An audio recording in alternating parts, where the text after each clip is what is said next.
할렐루야. 말씀과 기도로 시작하는 행복한 아침입니다.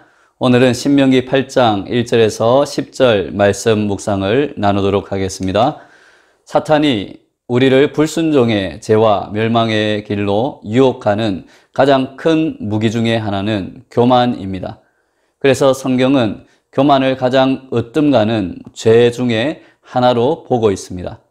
성경에는 죄에 관한 단어가 1100여 개가 나오는데 가장 많이 언급되는 것은 음욕과 같은 더러움이며 두 번째가 바로 교만입니다. 교만의 특징은 남으로부터 나아가서는 하나님으로부터도 배우려 하지 않는다는 것입니다.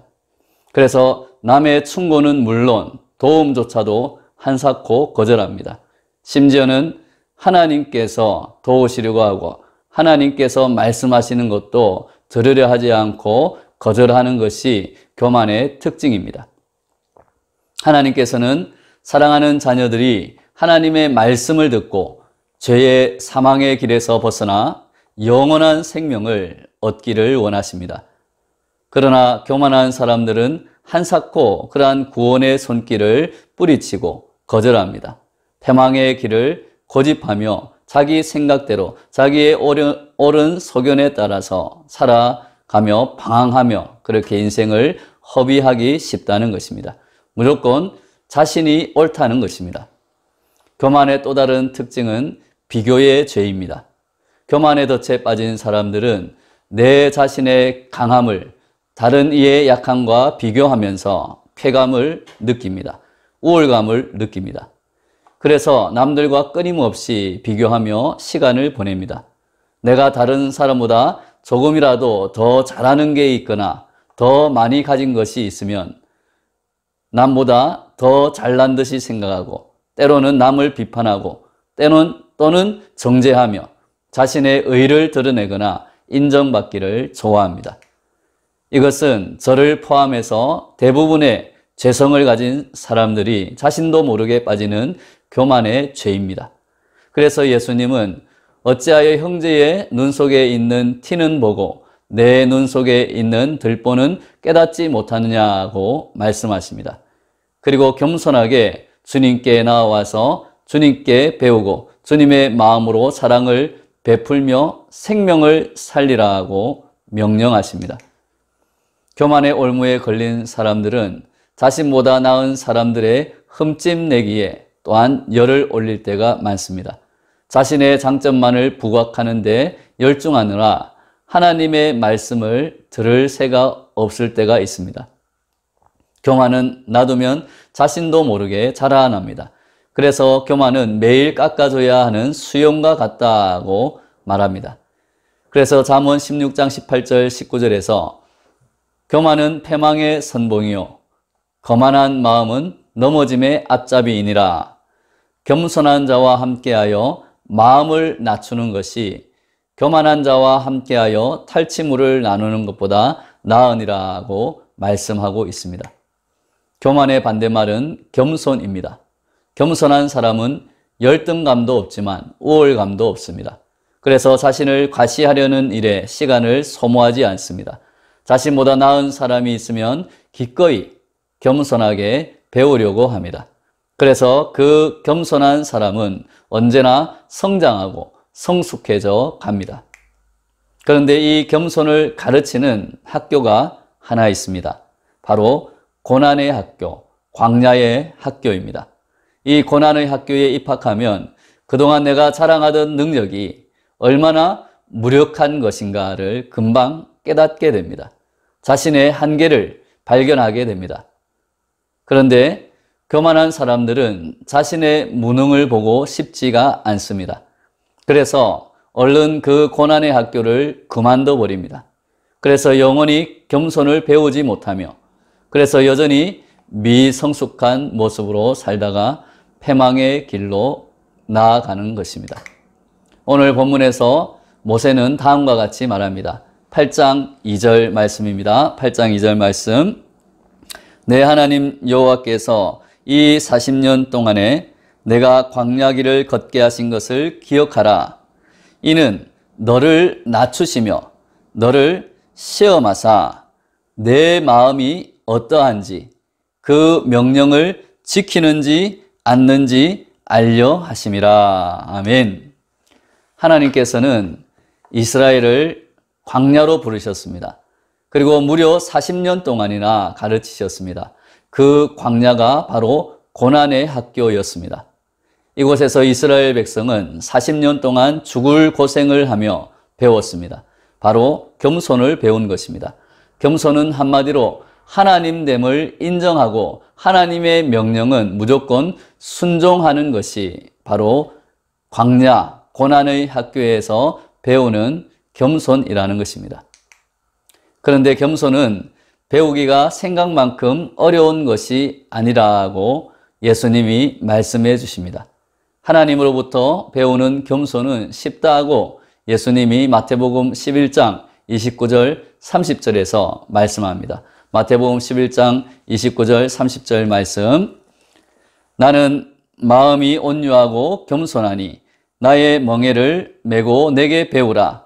그리하면 너희 마음이 쉼을 얻으리니 이는 내 멍에는 쉽고 내 짐은 가벼움이라 하시니라. 아멘. 믿음과 순종과 겸손은 같은 뿌리에서 나온 서로 다른 열매라고 할 수 있습니다. 믿음의 소유자는 하나님의 말씀에 순종하며 그래서 힘들이지 않고 언제나 하나님 앞에서 사람들 앞에서 겸손할 수 있습니다. 그리고 겸손하게 순종하면 하나님께서 그 사람을 결국은 높여주십니다. 예수님의 십자가와 부활을 생각하시면 됩니다. 하나님의 말씀을 이루시기까지 겸손하게 자신을 낮추시고 죽기까지 순종하신 예수님은 부활의 능력과 영광으로 결국은 만유의 주가 되시고 구원자가 되셨습니다. 예수님처럼 하나님의 말씀에 겸손하게 순종하면 고난의 학교를 그만큼 빨리 졸업하게 되고 하나님의 왕 같은 제사장으로 임명됩니다. 원래 하나님의 계획은 신의 광야 고난 학교를 1년간만 운영하려고 하셨습니다. 홍해 바다를 가르고 출애굽을 시킨 다음에 시내산에서 성막과 십계명으로 제사장 교육을 시켰습니다. 그 기간이 1년이었습니다. 그 1년이 지난 후, 그 훈련이 지난 후에 가데스 바네아로 데리고 가서 12명의 정탐꾼을 선발하고 이제 약속의 땅에 들어갈 수 있는 최종 시험을 쳤습니다. 그런데 하나님의 말씀을 믿고 순종한 사람은 여호수아와 갈렙 두 사람밖에 없었습니다. 그래서 그들은 다시 고난의 학교로 재입학할 수밖에 없었습니다. 그리고 그들이 졸업하기 위하여 걸린 시간이 무려 40년이었습니다. 그것도 불순종한 1세대는 죽음으로 졸업하고 여호수아와 갈렙과 이 세대들만 살아서 졸업을 하게 됩니다. 왜 하나님께서는 그렇게 고생하며 40년에 걸쳐서라도 겸손을 이스라엘 백성들에게 가르치려고 하시는 것일까요? 그 해답이 오늘 3절 말씀에 기록되어 있습니다. 3절 말씀 읽겠습니다. 너를 낮추시며 너를 줄이게 하시며 또 너도 알지 못하며 내 조상들도 알지 못하던 만나를 내게 먹이신 것은 사람이 떡으로만 살 것이 아니요 여호와의 입에서 나오는 모든 말씀으로 사는 줄을 내가 알게 하려 하심이니라. 아멘. 사람이 떡으로만 사는 것이 아니요 여호와의 입에서 나오는 모든 말씀으로 사는 줄을 내가 알게 하려 하심이니라. 이것을 가르치려 하신 것입니다. 이 간단한 내용을 배우는데 그토록 오랜 시간이 걸려야 하는 것은 하나님의 말씀은 단순히 머리로만 이해하는 것이 아니기 때문입니다. 하나님의 말씀은 온 몸으로 마음과 정신과 영혼으로 배우고 또한 그렇게 살아갈 때 이 사람이 떡으로만 사는 것이 아니요 여호와의 입에서 나오는 모든 말씀으로 사는 줄을 알게 하려 하심이라는 말씀을 깨닫게 되는 것입니다. 이 말씀이 중요한 이유를 우리 예수님께서 친히 증명해 주셨습니다. 마태복음 4장 1절, 2절 말씀입니다. 그때에 예수께서 성령에 이끌리어 마귀에게 시험을 받으러 광야로 가사 40일을 밤낮으로 금식하신 후에 줄이신지라. 아멘. 예수님께서 요단강에서 세례를 받으시고 광야로 나가 40일 동안 금식을 하시며 시험을 받았습니다. 마치 이스라엘 백성들이 광야 40년 동안 광야에서 시험을 치른 것처럼 예수님께서도 고난의 학교에 입학하셔서 사탄의 시험을 받으셨다는 것입니다.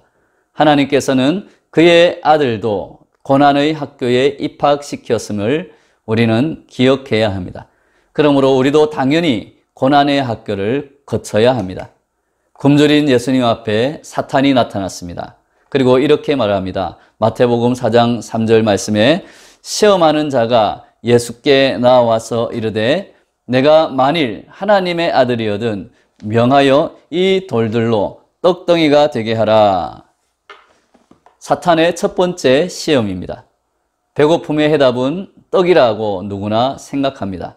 그런데 놀랍게도 그 생각이 틀렸다라고 예수님은 말씀합니다.